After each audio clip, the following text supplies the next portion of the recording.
Ladies and gentlemen, this is the main event of the evening. Hold one, Andre. You're not good at this. Get out. Let me tell you a personal story about Vince McMahon. You just made the list. Oh my God! Sorry, no speak English. Dummy. Goodbye and good night. Hold two, on bar. It's still real to me, damn it! Dummy. This is the worst town I've ever been in. Hold three, Lamas covered. Three-handle family Gradunzel. Mamma mia! And now, Unchained.media presents the B Plus Podcast with your host, Greg Unchained. It's me, Austin! It was me all along, Austin! number four, armbar. I will never retire! I still got 200 more. I got 200 more holes to list. All right, ladies and gentlemen, welcome to the B Plus Podcast. I am your host, Greg Unchained. Today is, I don't know what day this is. You see, we're recording this on Saturday, so I would say you know what that means, but what that means is it's day for the view from the WWE Universe. I'm all mixed up. This is going to come out sometime in the week. It's a bonus episode, and we are all in. So I am joined by Big Boy Mikey, CJ, and Jay. How are you guys? I'm great. Good, Greg. Good evening, mate. How you doing? Yeah, very good. So this could be complete and utter chaos. This is the first time we've ever done a podcast with more than just two of us. So we're all sitting down. This is all the B Plus players as it stands so far to talk all in. It's the all in podcast. Yeah, that's the design. Yeah. So I mean, essentially, for those who are living under a rock in this world of pro wrestling, because you'd have to be living under a rock to not know what All In is. All In is the brainchild of three men. It's Cody Rhodes, Matt Jackson, Nick Jackson, Matt and Nick, obviously the Young Bucks. And essentially they've gotten together to put on a super indie show, I guess would be the best way to describe it. It came from a bet with Meltzer, Mikey. Yeah. This is your man. Yeah. All it was just someone cheesy little tweet about not thinking that anyone from ROH or any American indies could book a 10,000 seat show, and Cody took that as a personal challenge, and here we are today, and they could have done 15,000 easily. It looks that way. It definitely looks that way. So they were talking about it anyway, right? So Cody, Matt, and Nick have said since in interviews and stuff that they were talking about it anyway. They were considering putting on a show themselves and sort of betting on themselves is the way they're looking at it, which is kind of where the name comes from, All In. And so the tweet went out and Meltzer said, not anytime soon. Ring of Honor could not sell out 10,000 seats. And Cody was like, I'll take that bet. Yeah. And bet him $1. So I guess Meltzer owes Cody Rhodes $1. Oh, sure does. Yeah. Because they sold out. Yeah. They sold out in less than 30 minutes. Yeah, which is just insane. Yeah, so it's happening at the Sears Center. It's happening this September the 1st. It's going to be it's September the 2nd for us here in Australia. So it's smack bang in the middle of Father's Day. So my Father's Day is cook me bacon, bring me beer, and let me watch All In. That's That's the dream, isn't it, though? kind of, I guess. No, but I'm going to go out with the kids in the afternoon and play with them and do all that sort of stuff. But for the morning, my morning is set. We're just going to be watching All In. Who's caught much? Have you guys all caught much of the build and know what's going on in terms of matches and everything? I sort of had a look before. It's a hell of a card. It is a hell of a card. Yeah, absolutely. And the thing is that they don't have a traditional show to build this card, right? So we'll get to breaking down the card in a minute, but in terms of the actual build itself, like getting people excited for this show, which they managed to sell out 10,000 seats. The question is, how do you get people excited for a show when you don't have a show? Right? Star power. Exactly. Yeah. Exactly. Yeah. But they're not stars, man. They've never been in WWE. Don't need to be in WWE to be a star anymore. Well, that's what it's proving, I guess. Well, that just tells us how far the indie scene's come, and how much it's been building over the last few years. Yeah, I absolutely agree with that. Like the boom in the indie scene. This is just, I don't know, this is just the cream of the crop for the indie scene. I mean, a lot of people are challenging the idea of the Ring of Honor selling out Madison Square Garden because it's the WrestleMania weekend. This has no other competition for them to sell 10,000 seats, and it's not even in downtown Chicago. It's in a little bit outside of Chicago, so people are actually booking flights and accommodation just to go to All In. And yeah, like you said, there's no Ring of Honor and no New Japan storylines in this. This is all built on being the elite, Twitter. It's just the build for this. Well, they've got being the elite as well, where they've sown some stories on being the elite. So we'll talk about it when we break down the card. The stuff they've done with Marty Scurll and Kazuchika Okada on being the elite has been absolutely hilarious. But there's been a big reliance on social media is kind of the way, and just making sure that they booked characters that are these big characters that sort of sell themselves. I mean, you've got Rey Mysterio on the show. You've got Pentagon, who is arguably the hottest character in wrestling at the moment. My boy. Yeah, he's up there in terms of buzz. Like, there's not anyone really more buzzworthy at the moment than Pentagon, except maybe Joey Janela as well. And then you throw in Stephen Amell. You throw in someone that's is a TV star beyond the wrestling realm. That the whole Arrowverse and that is very, very huge. Does a lot of numbers for Fox and Warner Brothers, and to have someone of Stephen Amell's caliber on this card that's huge. So. Man, I'm so glad you brought up Stephen Amell, hey, because he's kind of a selling card, you would think. Like someone like a WWE or an Impact would just be like, special guest host next week, Stephen Amell, right? Yeah. And people would tune in for that because he's a celebrity, right? Right. They didn't do this. What they did was they were like, look, so Cody's friends with Stephen Amell because they had a match together in WWE when he was Stardust and all that stuff. But essentially, they just kind of weaved him into their being the elite stuff.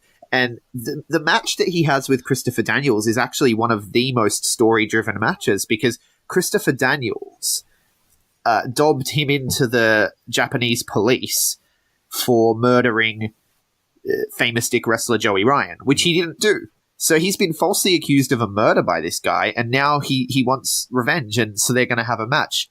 That's got to be the stupidest build I've ever heard. No, it's incredible. How can you call that stupid? I mean, you got to admit, okay, whether you think the story's weird or lame or whatever, famous dick wrestler, all that stuff's weird, but it's better than just being like, here's a celebrity.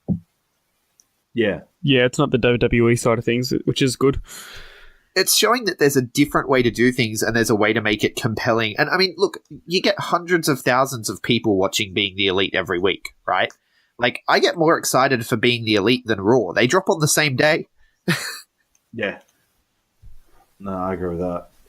The other big thing about All In that's a little different is StarCast, right? So StarCast is essentially, it started out as, they teamed up with Conrad Thompson to put on some live podcasts, yeah? And then they ended up booking out an entire hotel, and the Sears Center and everything is just going to be all wrestling all weekend. It's become sort of like a WWE Access, right? Except with non-WWE guys and stuff. So they've got things going on like, film yourself cutting a promo with Tony Schiavone, eat a dinner with Kevin Nash, wear a Ric Flair robe. These are all things you can do when you're walking around StarCast, as well as obviously attend various different panels and live podcasts, all of which are being streamed on Fight TV. Wouldn't that? Yeah, the Star. It is actually really, really cool. Yeah, the Starcast side of things is really cool. Obviously, that's going to be a big help in the financial side of All In, because I'm guessing Starcast is mostly built by 1 Hour Tees and Pro Wrestling Tees. Is that right? Yeah. Yeah. Yeah. So that will help financially with booking and all that for the day after. So it's very, very smart business between the Cody and the Bucks and also Pro Wrestling Tees. Yeah, so well, Cody and the Bucks self-financed. So in Yeah. terms of booking the venue and paying the talent and everything, that's their own money that's going to all that stuff. But they do have, Pro Wrestling Tees and all them are sponsors and are helping put on the event. So I don't know the extent of the I don't know the extent of the involvement. Yeah. But How much were tickets for the event? I never even looked because I was like, there's no way in hell I can afford flights to go. So it wasn't even, I didn't even think about it. I was just like, I pray to the wrestling gods that it ends up being broadcast somewhere. Which it is, thankfully. Yeah. So well, let's talk about that too. They've announced the broadcasting. It's actually going to be on pay-per-view in America, and it's on Fight TV for the rest of the world, which is a free app that you can get. Use the promo code ZEZ1041 and you'll get yourself $15 to go towards your purchase of All In, and you also show some love our way so we can buy it too, maybe. But yeah, it's broadcasting on Fight along with Starcast, which is also happening on Fight. And then they also got a TV deal for the first hour of the show, which is insane. And not just a minor TV deal, it's with WGN America, which is pretty massive. Like, I know people are going to say, "Oh, it's just the first hour," but WGN America is no laughing matter. So it's a great start. Right, so I don't know anything about American networks, so I'm not sure what I don't know the significance of it, but apparently it's pretty big. Yeah. Now, WGN approached them too. Right. That's the biggest thing, is WGN, after the sellout occurred, after everything happened, WGN approached them and said, hey, let's get this on TV. And they were already in talks to do it with pay-per-view and everything. So they were like, well, why don't we just do an extra hour? So it's not a pre-show. It's an extra hour of wrestling. Yeah, exactly. It actually pushed them over the budget, which is where you get the joke of the over-budget battle royal. Yeah. Let's break down the card. Let's have a look at that, right? So the 0 hour starts with the Briscoes versus SoCal Uncensored. That's Frankie Kazarian and Scorpio Sky. Yeah, which, that's an interesting start. So that's a genuine Ring of Honor rivalry, which is a great way to, start the night. You're going to have a hot and heavy, fast-paced tag team match. So, SCU, the boys. SCU!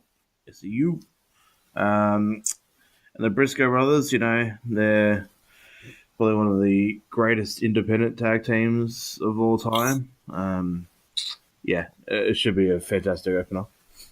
Well, even if you don't watch too much independent wrestling like me, you sort of kind of know who the Briscoes are anyway, just because what they've achieved in the independent scene. So this sort of makes it an interesting start. Yeah. Well, I mean, look, you got two of Frankie Kazarian as well. Frankie Kazarian being an Impact guy. Oh, exactly. Yeah, exactly. And these guys are in the opening match on the pre-show. Well, sorry, they don't want it to be called a pre-show, but these guys are in the 0 hour. They're in the opening match. Which is crazy. You've probably got one of the greatest Ring of Honor champions in history, in the Briscoes. Yeah. Against Frankie Kazarian and Scorpio Sky. It's pretty insane. It's pretty insane. CJ, do you have any thoughts on that match? Or? Well, coming out of I haven't really seen anything in the Indies, really. Okay. But the Briscoes are one of those teams that I have heard of. And this makes me interested because of the fact that it is on 0 hour as well. So in a sense, I don't have to go out of my way to watch it because it'll pop up on the internet somewhere anyway.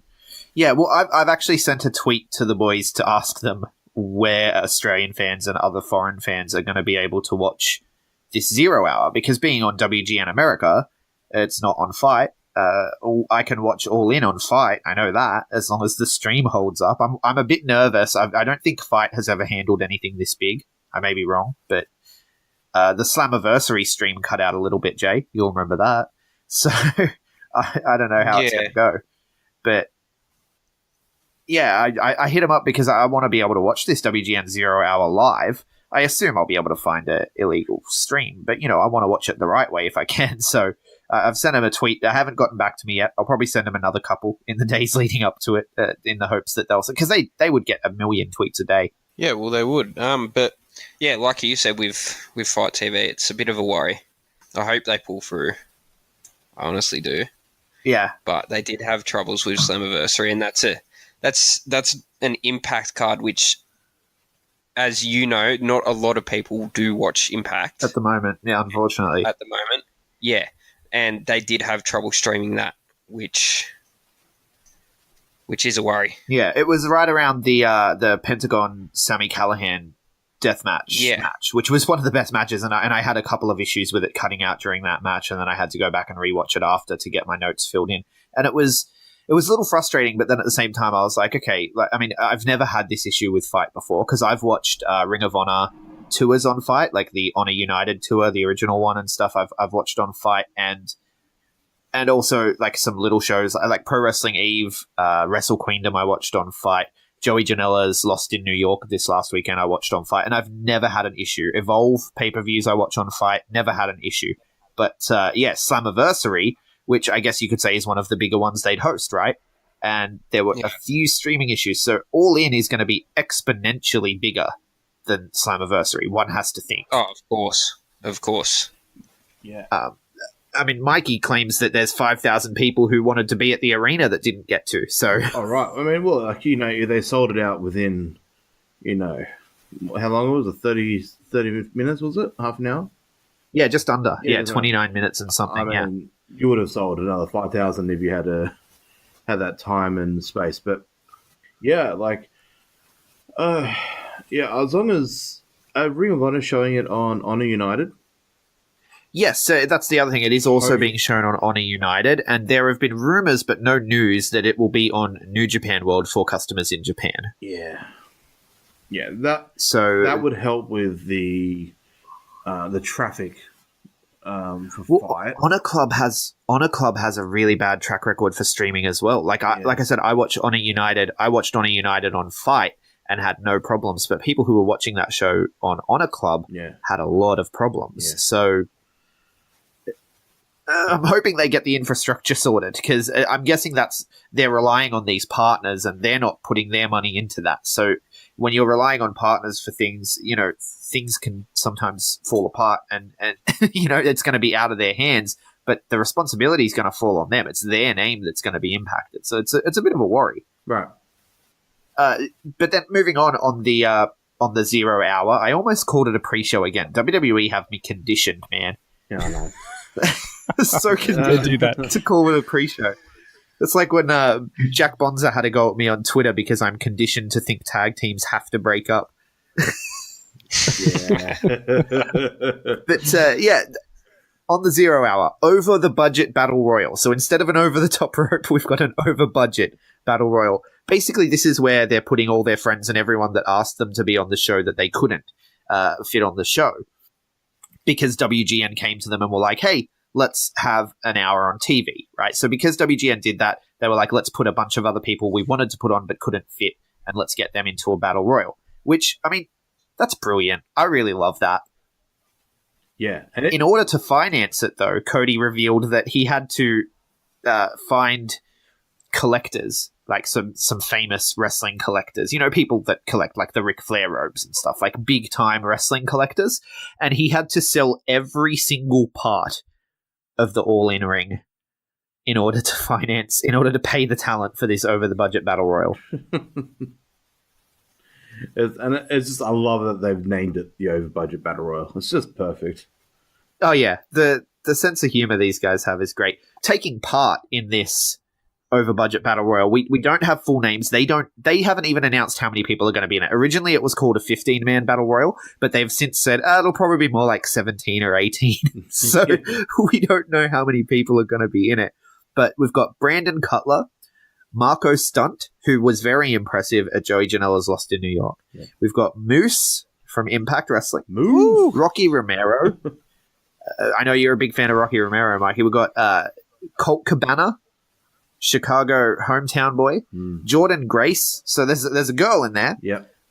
All Ego Ethan Page, who is a former Evolve Tag Team Champion for anyone who watches Evolve. Brian Cage, Billy Gunn, and Jimmy Jacobs. Those are the announced names. Yeah. Awesome. I really hope one of the Impact boys wins. Well, the winner is going to go on to face the Ring of Honor champion Jay Lethal for the Ring of Honor title later in the night on the main card. So there's a lot of potentials here. Could a non-Ring of Honor talent win the Ring of Honor championship? Imagine seeing someone like Moose bring over the Ring of Honor world title to Impact or something that and Austin Aries wins it off of him again. Like, how good would that be? As Austin Aries is the belt collector. Right, so have him win it back and take it back to Ring of Honor. Yeah. Because over in Ring of Honor, he's doing a thing at the moment with Kenny King, so it could work. There's so many potentialities here. What about today? Neville is no longer under WWE contract, and they've started tweeting things out. Like Cody tweeted out, "I really miss Neville," and then Matt Jackson responded, "Hey, me too. I spoke to him the other day. He's doing well." So this is something that just comes from, as I've said previously, I'm not a huge watcher of the indies. But to watch Neville walk out of WWE and walk into All In, that would get me watching, because I would love to see him in Ring of Honor. Right. I don't think that he should be announced if it's going to happen, but I would love to see him walk in and just win the title, like straight up. Yeah, it should just happen. To me, that would be like, oh, okay, so someone I have watched passionately since his NXT time, him going over there, to me, that would be what would drag me over. Yeah, I'm excited to see Park back on the indie circuit. Like you said, people have already been tweeting out. Yeah, so CJ, you're just the WWE guy, but Mikey's the Meltzer mark. He's the New Japan boy, so he's got to call him Park. Fuck, because he will go back. He'll go back to Park. Like he'll go back. Yeah, he will. Yeah. I mean, Park was never a major independent guy before he was NXT. Like he wasn't the top of New Japan's cards, or he wasn't the top of Ring of Honor cards or anything like that. He was more of a, I don't know, kind of where Marty Scurll is at the moment, kind of the top of the junior talent type thing, like a top. Yeah, he was big in the Super Juniors. Yeah, but he wasn't he wasn't a Kenny Omega, but he is now. And any division he goes to, he'll be at the top of the card. So yeah, he'd be a welcome addition to the Battle Royal. I can see it happening because most people, when you release from WWE, you got a 90-day window where you can't appear on broadcasted TV. However, because his contract's being frozen, he hasn't technically appeared on TV for 12 months now, 8-10 months. So yeah, so he should be okay to appear. Whether they want to take that risk of, can I just point this out there? Yeah. So I was going to say, you touched on the fact that he was never really big in New Japan. If you think about it, he was never really a main event player in WWE either. He just tended to be on the pre-show. Yeah. Yeah, he's a cruiserweight guy, so he was never going to make it big under Vince. Vince wanted him to come in with a Mighty Mouse gimmick because he had big ears. Like, yeah.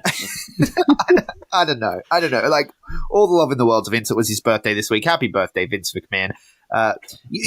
Just a quick aside, when Vince found out about All In, right, Jericho was the one who told Vince about All In.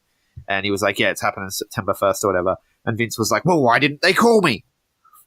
I would have told him September's the worst time to run a show. I just thought that was really funny. Like, yeah, the Young Bucks are just going to have your phone number, Vince. Like, that's like, what the hell? Wow. Yeah, I just thought that was funny. But no, so there's potential there. I mean, anyone could show up. I mean, Daniel Bryan's contract might expire, potentially. I don't think it will. And now, Ooh, He would I be. don't think so. Go ahead. I was just saying I don't think so because he's advertised for Melbourne, and then straight after that he's advertised for Survivor Series. Yeah. Yeah, but he hasn't signed I yet. think he will, but Yeah, I've resigned to that fact as well, but there's still the possibility CM Punk could show up in this over-budget Battle Royal. Again, I don't think it's going to happen, but he could. It could. Can we see Flip Gordon?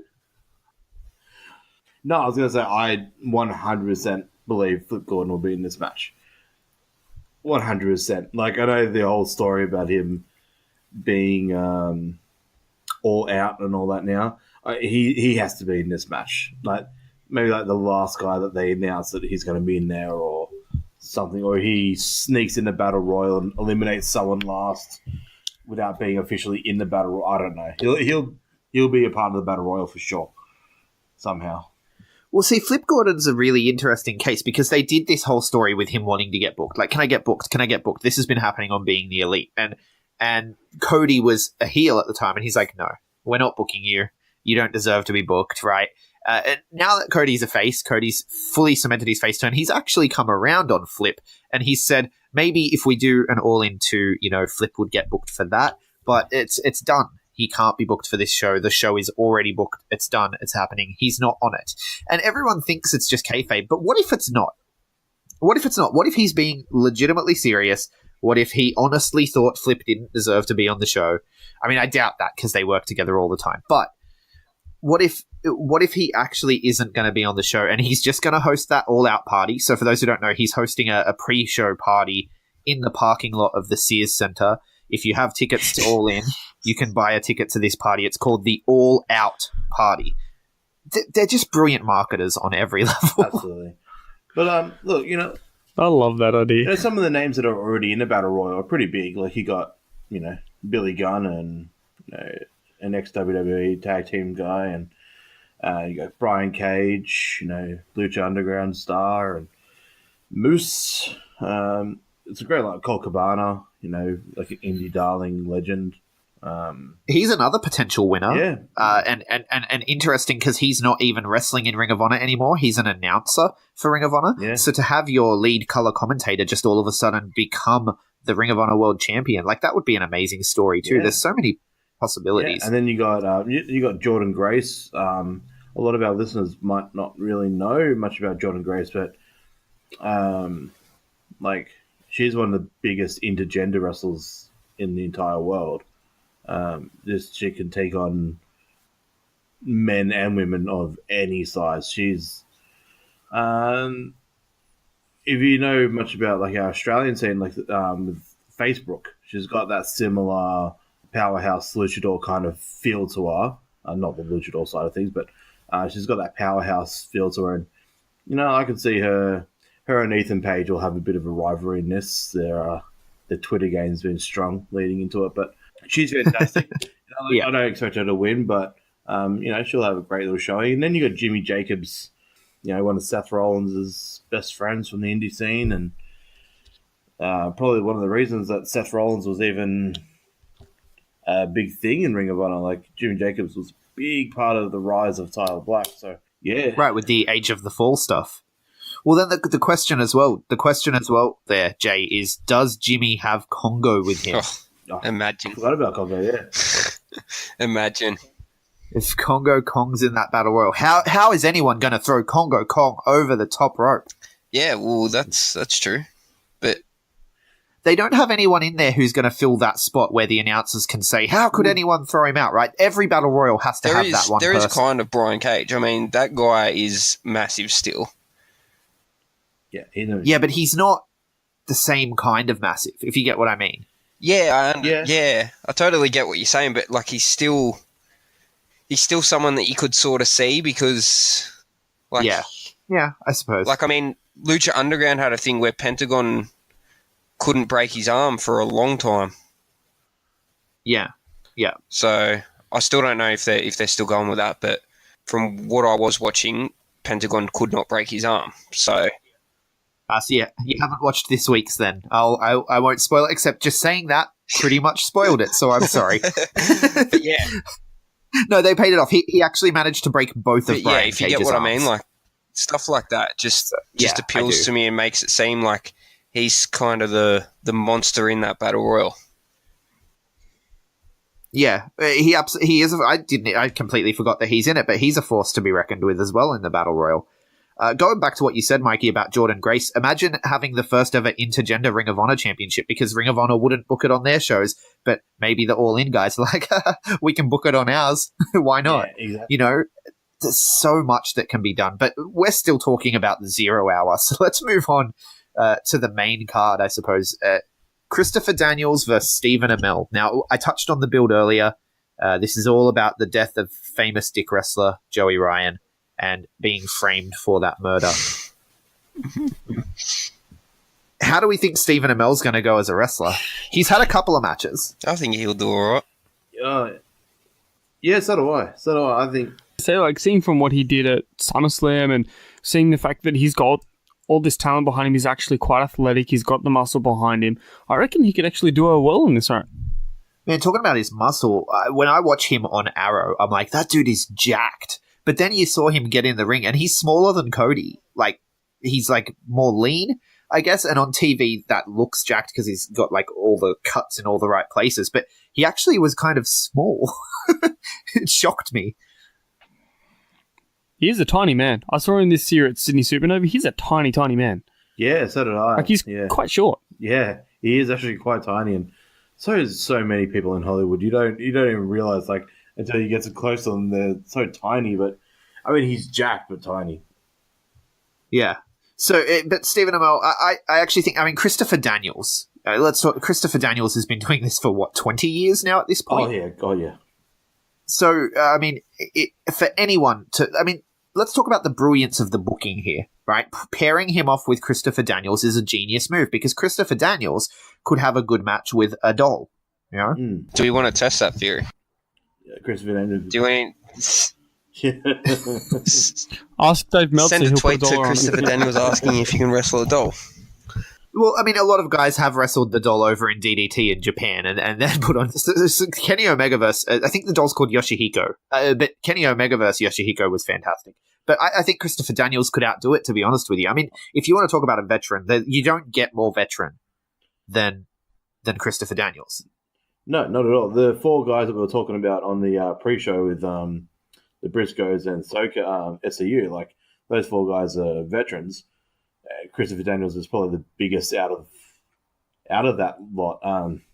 You know, you got guys headlining SummerSlam in Samoa, not headlining, but main eventing kind of. You know, with Samoa Joe and AJ Styles. Christopher Daniels was a huge part of Samoa Joe and AJ's TNA stories back in the day. You know, like that triple threat that they had that was a Meltzer Classic.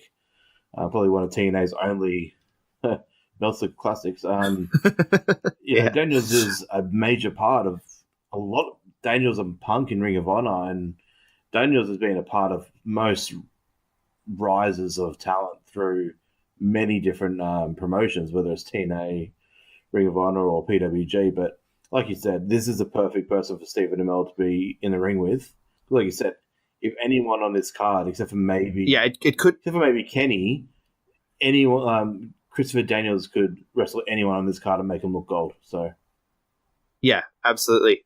So then we have Fatal 4. We don't know what order these matches are going to go in. Let's put that out there as well. But I'm just reading them off of Wikipedia, and I sort of adjusted things to, you know, because it made sense to me to put some to talk about things later in our show that would be more exciting. So Madison Rayne versus Britt Baker versus Chelsea Green versus Tessa Blanchard. Actually, sorry, we should go back. Who do we think wins Christopher Daniels versus Stephen Amell? Christopher Daniels, you'd like to think. I'm going to go with Stephen Amell on that. I think Stephen Amell will get a little bit of a win. And hey, does anyone think that Park might show up with the Stephen Amell stuff? Yeah, I'm going Stephen Amell with this, with Neville's interference. Ooh, yeah, see? I like that. Wait, why would Neville be interfering here? Because of the story, right? When they did the match in at SummerSlam. Yeah. Yeah. So this is another spot where Park could show up, or Neville could show up.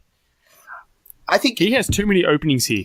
if he shows up in the Battle Royal, it would be really cool to see him come out as Puck. If he shows up in the main show, I think you'd have to call him Neville, which I know they won't do. But if he shows up, to interfere with Stephen and Mel, Could they bill him as the man formerly known as Neville? Yeah, you can't put that in your thing without being without getting in trouble. You can do that.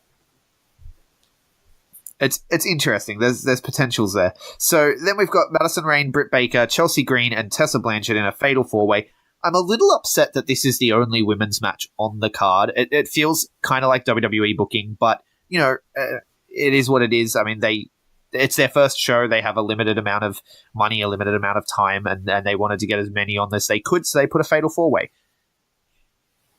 Well, yeah, I mean, they got 4 brilliant girls, but like you said, there is a host of independent women's names that they could have got. Maybe they were scared around the whole Mae Young Classic thing, so they didn't know who to book around this time of year with who was going to sign with Mae Young, or Madison Rayne was on Mae Young Classic too, wasn't she?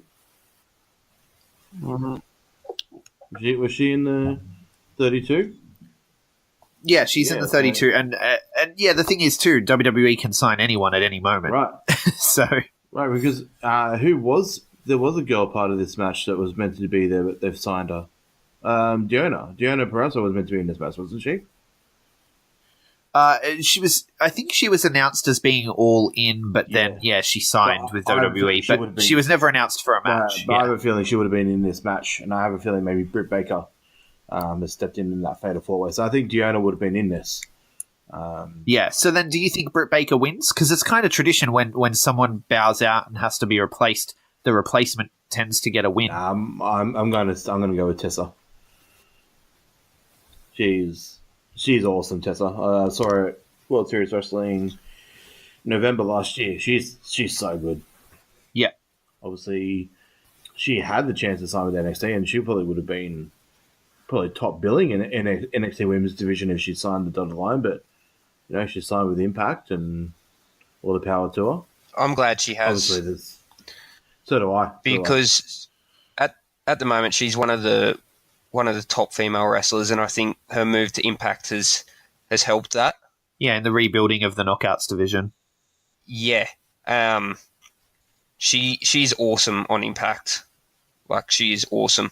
And I'm also quite disappointed in Madison Rayne as well for signing with the WWE for the Mae Young Classic. But well, I think Madison, I don't think she's actually signed with WWE permanently or anything. She just went to the Mae Young, but she's definitely gone from Impact now. And so rip. Rip. That's all I can say on it. And this is where my prediction is going to throw everyone out of left field here. So I'm going to predict Chelsea Green to win this, and there's a few reasons. Chelsea Green's fantastic. First reason. Second reason, she was heavily featured on the All Us episode from a couple of weeks ago, or this week. I can't remember which week it was, but one of the YouTube shows that they're using to build the show is All Us, and it's kind of like a little documentary that they're using to build up some of the stories and some of the bookings. And she was featured on there in an interview role talking about like the evolution of women and all that sort of stuff. And then as well, you've got the differing contracts that you need to deal with, right? So Ring of Honor are allowing talent to do this show. Impact are allowing talent to do this show. New Japan are allowing talent to do this show. And so the three guys that are booking have a fine line to walk with some of these people. When you've got Marty Scurll versus Kazuchika Okada later in the show, Kazuchika Okada is a huge, huge name for New Japan, right? And a middling name for Ring of Honor.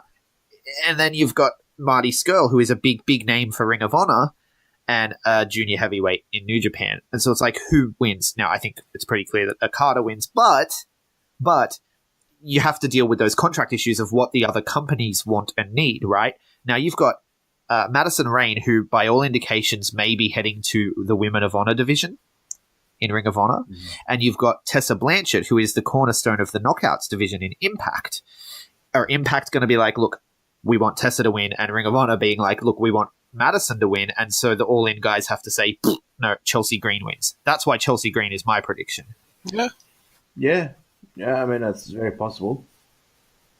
Have you guys thought about like the interplay between the different companies and how hard this must be for the Young Bucks and Cody to decide who wins what Yeah, match? I have, especially I can't remember. Sorry, it was Jay or Corey. If you guys mentioned it before with the potential of Moose facing Jay Lethal for the Ring of Honor World Championship and having that crossover between the Impact and Ring of Honor. Because another guy that I fully forgot about for the Over Battle Royal that hasn't been announced, which I think will also be Austin Aries.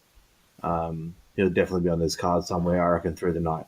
I don't know. Austin Aries strikes me as the kind of guy who would say, look, you just want me to be in the Battle Royal? I'm not doing that. Yeah, I don't know. He would. Unless they say to him, we want you to be in the Battle Royal and win it. If Austin Aries is in it, I think he's definitely winning it, you know, because he's not the kind of guy to show up if he's not doing something major. But look, you know, probably one of the best times in TNA's era was when they had a relationship with Ring of Honor. This is like talking to nearly 10 years ago, 15 years ago, which opened the doors for guys like Samoa Joe, AJ, and that to come over to TNA and vice versa. Yeah. So, you know, the idea of maybe TNA Ring of Honor starting to maybe forge a bit of a relationship again, especially with, you know, Ring of Honor's relationship with New Japan, Don Callis being there, New Japan and Impact. I'd like to see it. And I think, yeah, like you said, I like seeing the mixed bag with an Impact women's wrestler and a potential WWE, you know, a former WWE girl like Tess Blanchard, who's, you know, done the NXT stuff, you know, and then you know, it's an exciting interplay. You know, definitely. Shimmer girls, Shine girls, you know, it's a great mix, bit of everyone. So let me move on. We've got the bad boy, Joey Janela, versus Hangman Page. This one's kind of random. It came about from a brief interaction on Being the Elite. Bad boy Joey Janela is just chaotic and crazy and off the wall wherever he goes. He's a bit of a loose cannon. So it's going to be a very exciting match. Do we think so? For those who don't know, Hangman Page is the one who actually killed famous stick wrestler Joey Ryan. Now, his boots have been talking to him. He's going a bit crazy. Do we think Hangman Page shows up for this one barefoot? And do we think that Joey Ryan gets involved? I reckon his boots get involved. No. The boots come walking down on Joey Ryan. I was going to say, you could have Joey Ryan actually wearing the boots on the way out. Possessing the demon. Oh. That'd be fantastic. You could do a spot with Joey Ryan where he tries to put the boots on, but he can't get them on, so he needs an excessive amount of baby oil to get himself nice and lubed up to get into the boots. Yeah, I don't know. I haven't seen I've seen Joey Janela's work with his deathmatch stuff, and I've seen Joey Janela's work with his in Evolve and WWN, like his straight wrestling. And I love both. I've never seen him work any sort of comedy. So if Joey Ryan is involved, this automatically becomes a comedy match, right? I wonder how that's going to work Hangman Page can do comedy even though he's a serious guy.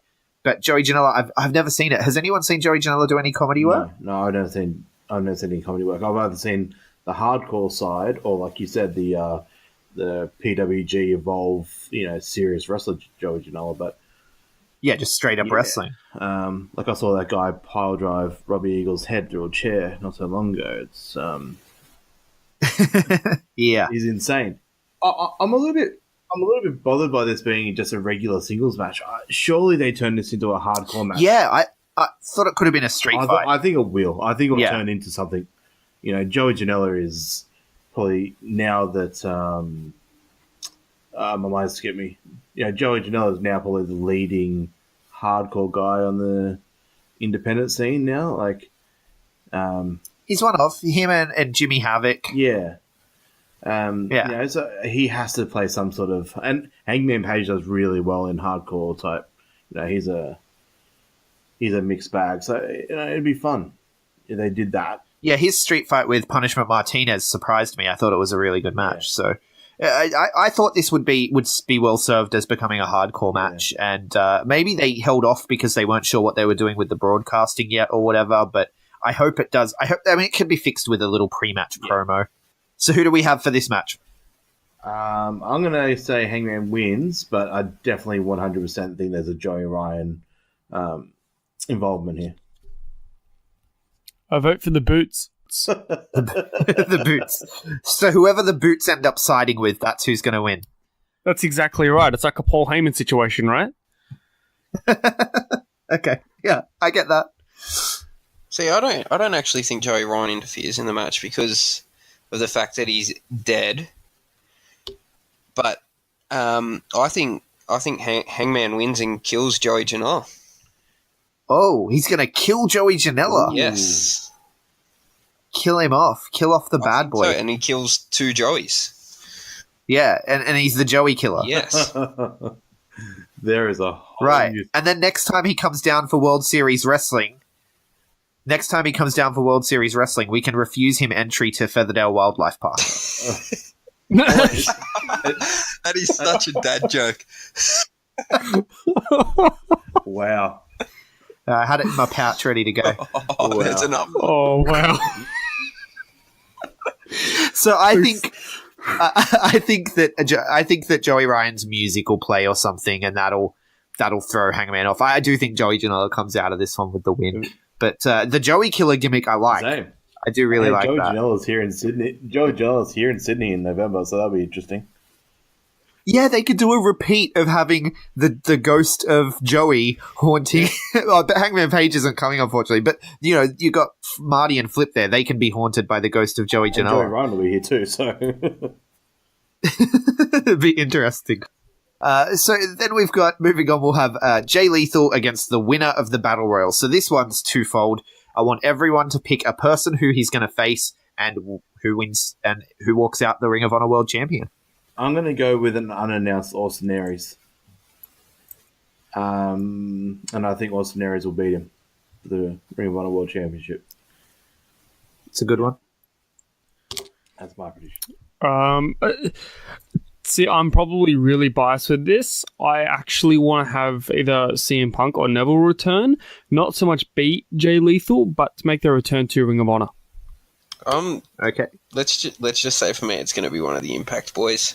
Right, so before you mentioned Moose, you want to maybe see Moose take it over to his feud. I would want, me being a big Impact fan, obviously, I would want one of the Impact guys to win, either if it's Brian Cage or Moose, win it, take it over to Impact, and then lose it to Austin Aries at Impact. Yeah.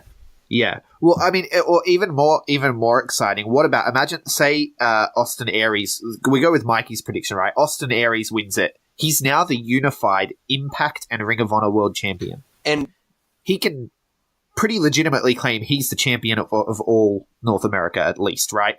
And then imagine him coming out straight after the NWA World Championship match and challenging the winner of that match for a title versus title match at the NWA 70th anniversary show in October. Wow. And then Austin Aries would win it again because he's the belt collector. See, I think this is how Cody gets all the belts. This was Cody's plan all along, and then he's going to go back to WWE and leave everyone without a champion. Well, good luck, Andrew Walter. Could you imagine? but for real, I'm shifting my prediction. I was going to say Puck comes back and returns and makes his way to ROH and becomes the champion, but I'm going to shift to Austin Aries and say, yeah, I agree with Mikey. Austin Aries is not announced, but he shows up, he wins the Battle Royal, he wins the Ring of Honor World title, and then I'm going to say he challenges the winner of Nick Aldis and Cody Rhodes. I don't think it matters who it is, but I think it will probably be Cody. But let's get to that one after we talk about Kazuchika Okada versus Marty Scurll. So anyone who's not watching Being the Elite, damn, you are missing out. This story is hilarious. So essentially, they announced that Kazuchika Okada was having his match against Marty Scurll, and the story is basically Kazuchika Okada wants an easy night because, he's just come off the back of a grueling G1. So Kenny Omega asked for an easy night too, and he did not get it. But Kazuchika Okada, he has the sway to get an easy night. So they gave him Marty Scurll, who is, in New Japan terms, a junior heavyweight. And so Marty Skrull's been talking to Nick Aldis and being like, I need to get big, and so he's trying to train to become a heavyweight, and so he's eating a lot of donuts. It's a very funny story. It's a very funny story. I'm not doing it justice at all. You got to watch Being the Elite. It's hilarious. Their delivery is fantastic. Okada versus Marty Scurll. I got to think Okada wins this one. Yeah, Marty's fucked. Right, that's the joke. You're fucked, mate. Yeah. I love that when Zack Sabre Jr. just shows up out of nowhere and goes, you're fucked, mate. And even when the babyface Rey Mysterio couldn't even give Marty any hope, that's when you know he's that's when you know he's really fucked. No, look, should be a great match, but I'm sure Gato is in the back of Cody's ear with this one, and I think Okada wins. The juniors don't beat heavyweights. Yeah, I'm picking this one to be the little filler match between Aldis and Cody and Omega and Pentagon. Yeah. I think that this will be like, or maybe even between Omega and Pentagon and the main event, just to sort of break it up and let people have a bit of a laugh at Marty's antics, because that's what it's going to be. Okada. But what about you guys? Who do you think wins this one? Yeah, I'm going the upset, actually. I reckon Marty could come out on top. Oh, that's a big call. That's a big call. Well, if you think about it, it is really an elite card. And having Marty with the club and stuff, it could potentially lead to an interference here and having an Okada versus Bullet Club sort of feud and have that build over to New Japan. Yeah, I don't know. I think this one's a pretty straightforward one. But, I mean, there's always the potential. You never know what's going to happen, really. This is one of those shows where, we always say, you never know what could happen in wrestling. This is actually true for this card. Moving on, we have Kenny Omega versus Pentagon. So, again, like I said, Kenny wanted a nice, easy night off. He was saying to them on All In, they're like, oh, who you got for me? He's like, at least don't let it be a one-on-one match, because I've just come off the G1. And they're like, oh, it is a one-on-one match. He's like, okay, but it can't be the main event. And they're like, oh, but it is the main event. And then they said, no, it's not the main event. But he's one-on-one with Pentagon, who is probably the most violent luchador in the history of luchadors, at least to my knowledge. So who do we think wins this one? This is a tough one to call. If anyone says Omega, I'll find out where you live. Come on now, Jay. Don't mess with my boy. Well, considering there's no title implications, no title on one, I'm actually going to go. I know it sounds silly saying upset, but no, I think Pentagon beats Kenny on this one. Yeah, again, you guys are going to hate me with these, but I've got to go Omega on this one. Well, CJ, Kenny's come on, obviously man. the obvious. I don't know where to go with this one. I really don't. Because I don't think it's that obvious. I mean, Pentagon is the Lucha Underground World Champion. Kenny Omega is the IWGP Heavyweight Champion. Obviously, one of those is more prestigious than the other. Pentagon is also a big Impact guy. Pentagon is possibly on his way to the WWE. That's the one thing that tells me maybe Omega wins. But I could see Pentagon winning this just as easily. And there's no implications really here, so if I'm forced to choose, I'm probably going to say Kenny Omega. But I really have no reason as to why. I think really Pentagon wins and snaps his arm. Yeah. Oh, because then you've got stories you can tell over in New Japan of him, with this hurt arm trying to defend his title. It could actually add a lot to Kenny Omega as a champion if he loses this match to Pentagon. Yeah. Look, Pentagon, Pentagon Jr. would be awesome in New Japan, but I'd love to see Kenny and Pentagon both bring both their world titles to the ring in this, regardless if it's not a title match for either one. Yeah, I hope they bring both. Yeah, I agree. Hold them up against each other or something like that. See, I don't know if Pentagon's still Lucha champion because of how it's taped, though. Oh yeah, true. Yeah, well, that's the thing is I stay away from spoilers, so I don't know either. But I think in terms of airing, like he would, I don't know how they're going to work it, to be honest, because Lucha Underground's kind of more of a TV show, so it might be a bit hard for them to do that. But moving on, we have I'm picking my match to talk about last because I think it has the best story to talk about. So let's talk about this one. This one is actually going to be the main event from all indications. It's Rey Mysterio, Phoenix, and Bandito against the Golden Elite, the team of the Young Bucks and Kota Ibushi. I think this will be Mysterio's last match in the indie scene. Yeah, he's rumored to be going back to WWE himself, as is Phoenix. Yes, so I think this will be Mysterio's last indie match. He was, from what I read, he signed a deal to go back to the WWE after SummerSlam. So I dare say, because WWE usually allow people to fulfill the indie dates that they've signed on to, Yeah.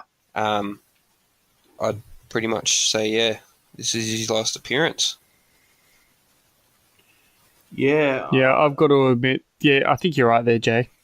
Yeah. I don't think. Yeah, you've hit the spot there for sure. For me, I think as much as I love the idea of Kenny versus Pentagon 1-on-1, I reckon Pentagon and Kenny would have been suited in this match. I would have loved to seen just the Elite, Matt, Nick, and Kenny versus the Lucha Brothers and Rey Mysterio.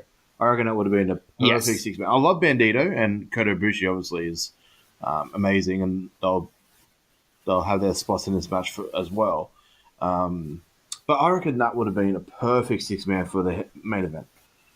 So you don't have to have such a, if Kenny does lose, it's not such a big deal sort of thing if it's part of a six-man. But yeah, I think it would have been. I think that was going to be the match, and I think they had to change plans. And I think part of it does come down to all the contract stuff that we talk about. Now, with Rey Mysterio going to WWE, pretty much for sure, and Phoenix and Pentagon both looking like they might be going to WWE. I mean, you also got to remember that the Young Bucks are looking at it like, when you look at the interviews and stuff, they talked about not necessarily even wanting to be on their own show because they're putting this show on. They don't want to be those promoters that are putting themselves over. So I actually think one of the Young Bucks is going to eat a pin here from Bandito. No, I'm going way off the wall. Yeah, no. I'm going with your same reasoning because either one of the Young Bucks or Cody will take a pin on this night, and the Young Bucks I think will take the pin one of. And I think Mysterio picks up the win. I think they sort of give Mysterio a little bit of a farewell to the indie scene before he goes back. I think Cody would want that type of booking for Rey.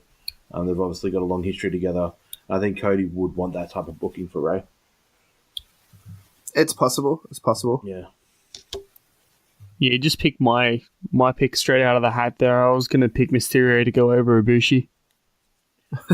Fair enough. I definitely think it'll be one of the Young Bucks eating the pin. Yeah, I agree. I think, yeah.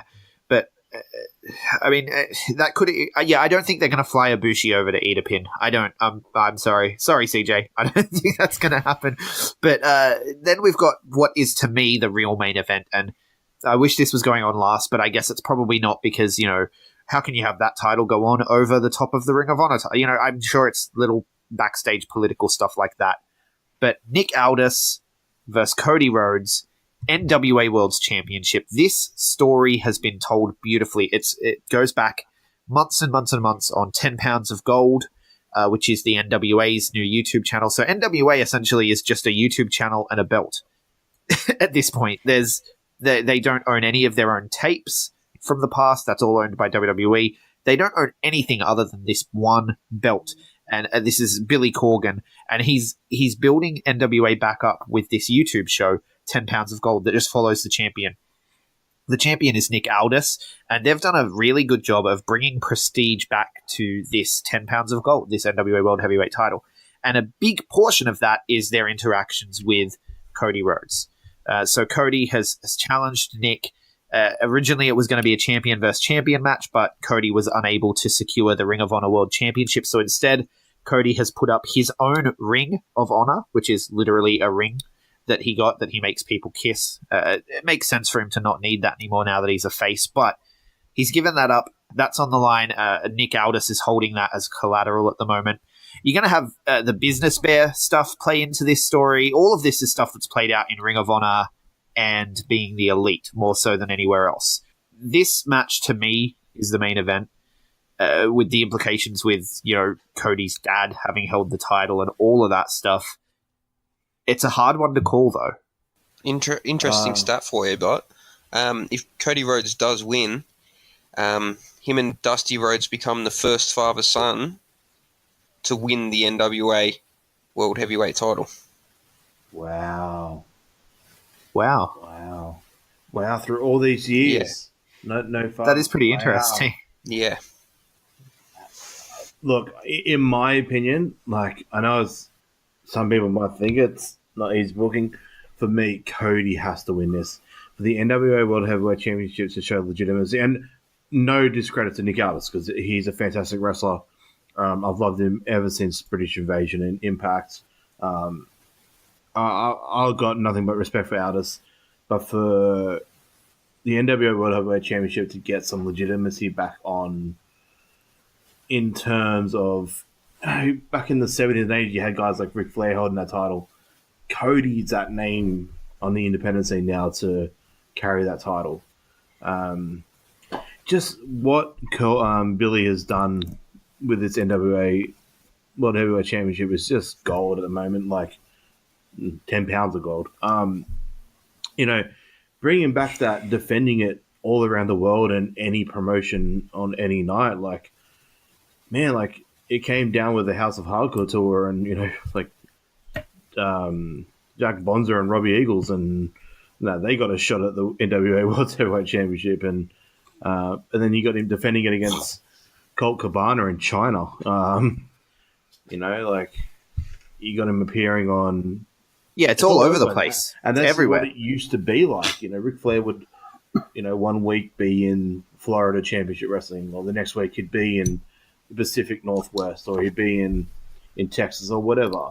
And he'd defend it against the top guys of each show, and that's just how it used to work. And I think they've openly said that they want to have it defended in WWE. Like, they're open to working with WWE. Of course, they're going to be open to working with WWE, but they've openly said it. Like, Triple H has always wanted to be an NWA champion. He has a replica of the belt in his office, and Nick Aldis has openly said, anytime. So it's you got to think that there's a better chance of that happening if Cody is the champion. Absolutely. I mean, even though Nick Aldis' wife is currently an employee there, but Cody would have the better name to carry it. I personally don't think it doesn't happen until Vince McMahon's dead and buried, gone from the company. I personally think that the only way that it could be held, while Vince is still around, the only time that this title could be defended would be on NXT.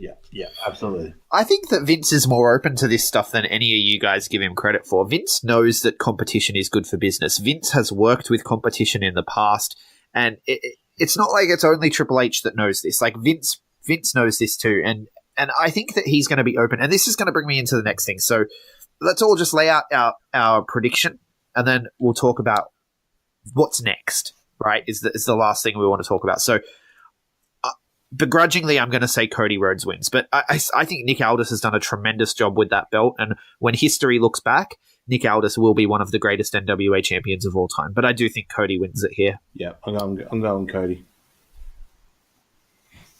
Cody. I'm going to say Cody, considering I didn't actually realize that this belt was still around. Yeah. For someone who's not paying attention to the indies, it's easy to miss. It's very easy to miss. And until the build on Ring of Honor, because I only watched half these builds maybe about a week ago, maybe a bit longer, but it was kind of like, oh, that belt's still around. Oh, Aldis has it. Okay, so that's where it went. And it's still one of the best looking belts in the business. It is. It beats just about most of WWE stuff. Yeah. And Jay, who you got for this one? Cody. Right, so this is another clean sweep. We're all saying that Cody walks out the NWA World's Heavyweight Champion. Now, do we think Bernard the Business Bear plays in? Who is Bernard the Business Bear? Because there's been a lot of speculation that it's going to be CM Punk, that it's going to be Daniel Bryan, because this match may happen after midnight, which means that Daniel Bryan's contract will be officially expired. So there's a lot of potential there. He's the guy that comes out with Cody in a bear suit. He's all business. I'm going to catch up. What the heck? No, well, Cody. When Cody decided to run for Senate, in 2020, and when they were putting together the All In card, he needed help with all of his business affairs. So Bernard the Business Bear is kind of, before Bernard there was Barry the Business Bear. He was a drug-free bear because the elite are drug-free. It's the best way to be. But then you had Bernard the Business Bear, who's all business all the time, and he came in and he sort of helps Cody take care of business. It's as simple as that. He stands at ringside with his arms folded. That's what he does. Fair enough. So pretty much sit around and does nothing. I'm calling it CM Punk. Yeah, and he's very close. We do know Bernard the Business Bear is very close with Brandy as well. So could it be Flip Gordon? Could Flip Gordon have made his way onto All In because he knew that Cody wasn't going to book him, so he was pretending to be Bernard the Business Bear all along? If you go back and have a look at the times when Bernard the Business Bear is frisking the Young Bucks, for example, Mikey, you'll appreciate this. If you go back, Bernard the Business Bear and Flip Gordon are never in the same room. Never thought of that, but look, so my easy prediction would be Flip Gordon is the Business Bear, but there's still that 1% chance to me that it's Punk. I think it's but Punk. It's not. All right, off the wall prediction. Yeah, the Business Bear is Flip Gordon, and you know how the Business Bear is quite often arm in arm with Brandy Rhodes. Brandy Rhodes and Flip Gordon turn on Cody and cost him the championship, leading to the All In 2 main event of Flip Gordon versus Cody Rhodes. That could be solved very well. It's not going to happen. It's not going to happen, but I just like making up random stories. You never know. That's why you'd be a good booker, Greg. I think so. I think that'd be fun. I'd pay to watch that story unfold. I enjoy it. But no, essentially, I mean, Cody walks out champion. So that brings us to what's next, right? After the sellout, according to various interviews and whatnot, after the sellout, they had everyone approaching them, right? Like even Hulk Hogan was like, "Oh, I love what you do, brother. Like, can I get booked?" You know. So once they sold out, everyone wanted to be in, which is funny because they were all in from the beginning, and people have even tried to drive a wedge between them. This is something they said on the All Us series on YouTube. People should definitely check it out, and it documents this whole thing really well. And what was said was people have tried to drive a wedge between them. There have been big money offers. And as they're saying that, the edit cuts to the shots of the Young Bucks and Kenny Omega at E3 with the Street Fighter tournament against New Day, right? So obviously the way they've edited it is the implication being WWE are trying to break us up. Because what they were talking about was this show really needs all three of us. Like Cody, Matt, and Nick all bring something special to the table when it comes to the business side of booking this show. And it needs all three of us. That's where the magic is with all three of us. And people have come in with a wedge trying to break that up with big, big money. The only people that could be is WWE.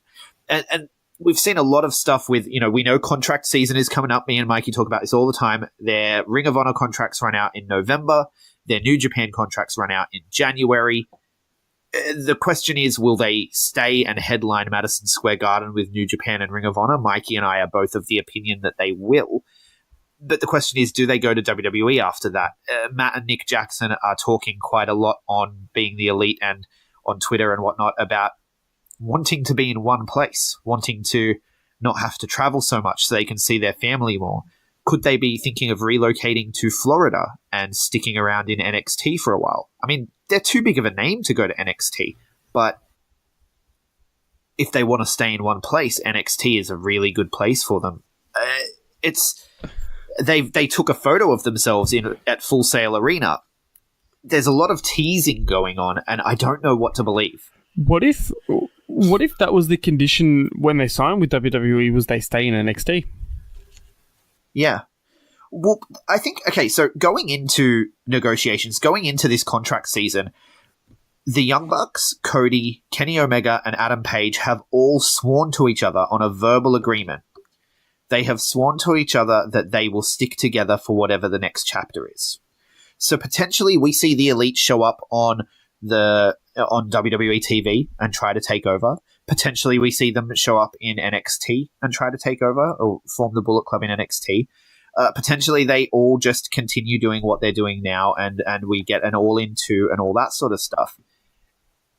But they have agreed that whatever they do it together. That's a very interesting component to me. Yeah. I personally, going into fantasy booking here, as Greg, you know, I love doing fantasy booking. Yes. If they were to continue staying together and they signed with WWE, I'd like to see a sort of Nexus-style Bullet Club takeover. Yeah, that'd be sick. Yeah. Going back to what they did like outside the WWE that day when they did the limo and they rocked up and Jimmy Jacobs got fired for taking that photo with him and that, like, they could play on that and, you know, like you said, yeah, like do a Nexus style takeover. In my opinion, see, there's 4 of them that could be on the main roster within a click of fingers and be at the top of the card. That being Cody, Kenny, and the Bucks. They don't need NXT at all. No, that's as exactly a fan, right. I'd love to see all of them in NXT because there's so many variables down there. You got guys like Undisputed Era and War Raiders. You know, Ricochet, those sort of guys that all those boys have got so much history with. Especially if Marty comes in, like, you know. But Marty and Paige, I think, are probably NXT at an NXT level. NXT takeover. Yeah. So maybe that, you know, like those 2 could be in NXT where the other 4 boys are on the main roster. You know, maybe 2 go on Raw, 2 go on SmackDown, 2 go in NXT. I don't know, but my opinion is still that they're all there at MSG the night before Mania. Even New Japan and Ring of Honor and WWE would orchestrate this in a way, in my opinion. Let New Japan Ring of Honor showcase Kenny and the Bucks one more time. The next night at Mania, the boys turn up. On WrestleMania Mania itself. or Raw after Mania. One of the 2. Let them have their sort of click sort of farewell sort of thing at MSG. You know, do the whole curtain call thing, you know, at the end, have them all in the ring, hugging each other, whatever. As you know, the Bucks love all the DX stuff, so you know, they could play on that, and yeah, I don't think they leave before the MSG. I think MSG is too big for them to miss out on. Yeah, because they'll be the first guys to headline Madison Square Garden, not for WWE. I don't think you turn that down. Especially Kenny Omega. And like I said, they're holding all the chips. Right. They're holding all the chips. Like, even WWE are going into this negotiation wanting more out of them than they want out of WWE, because they're making plenty of money.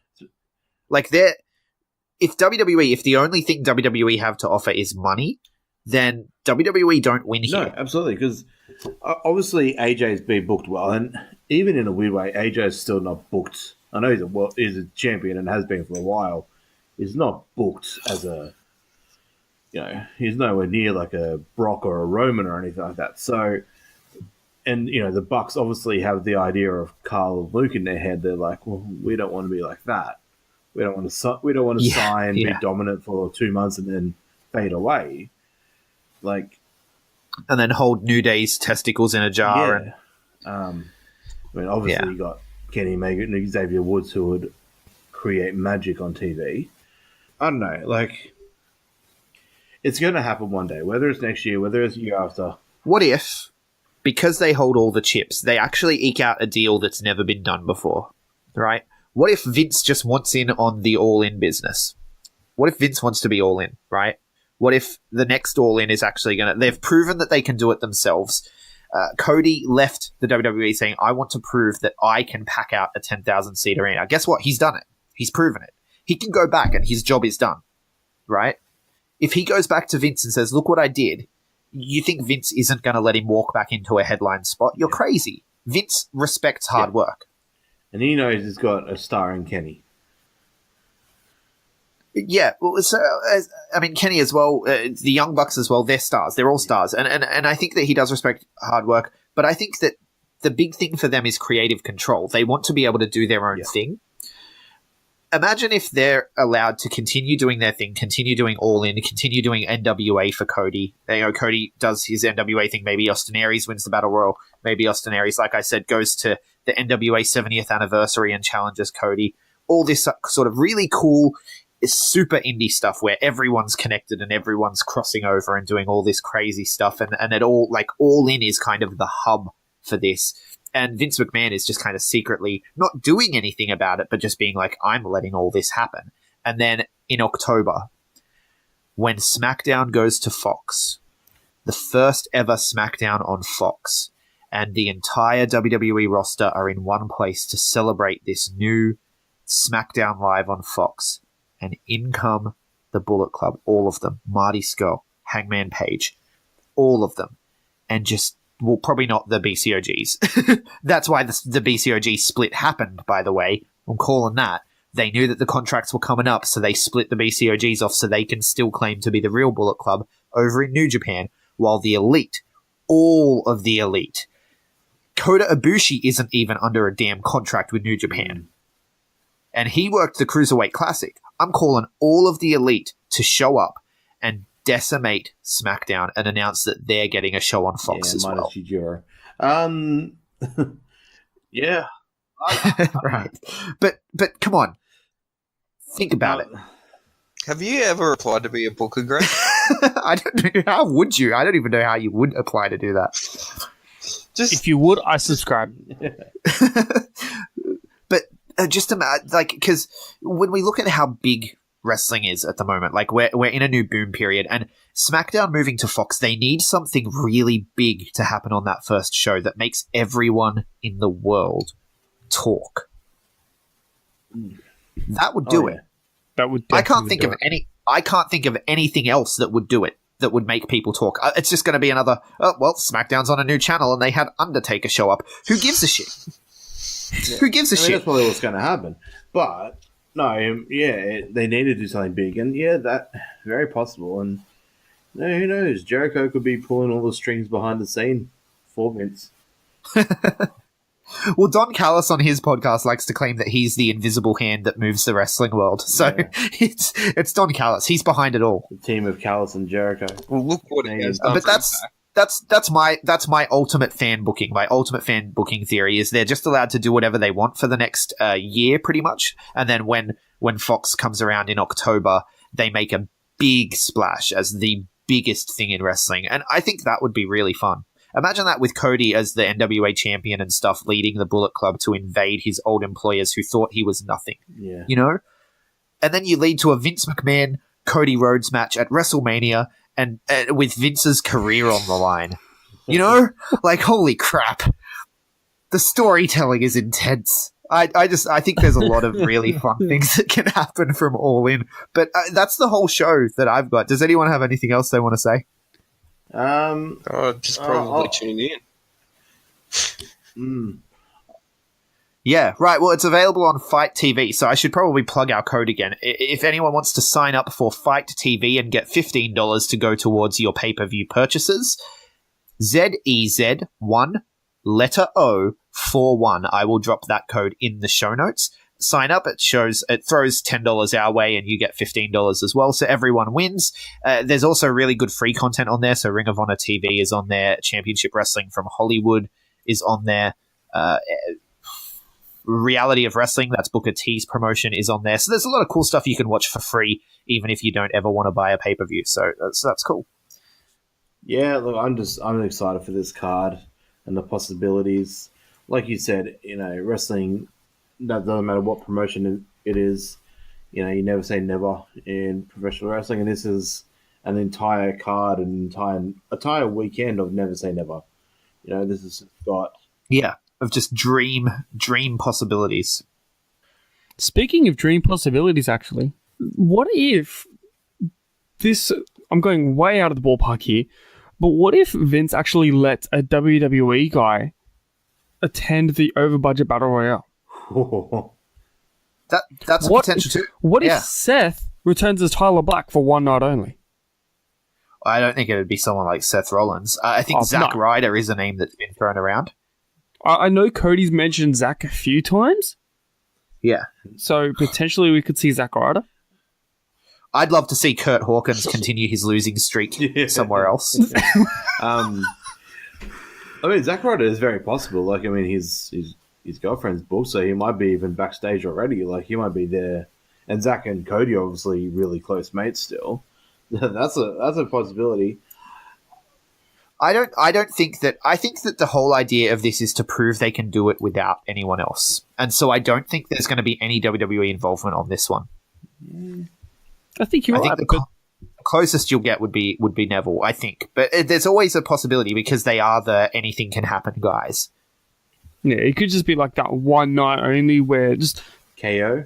ooh. But would he be booked as Kevin Owens or Kevin Steen?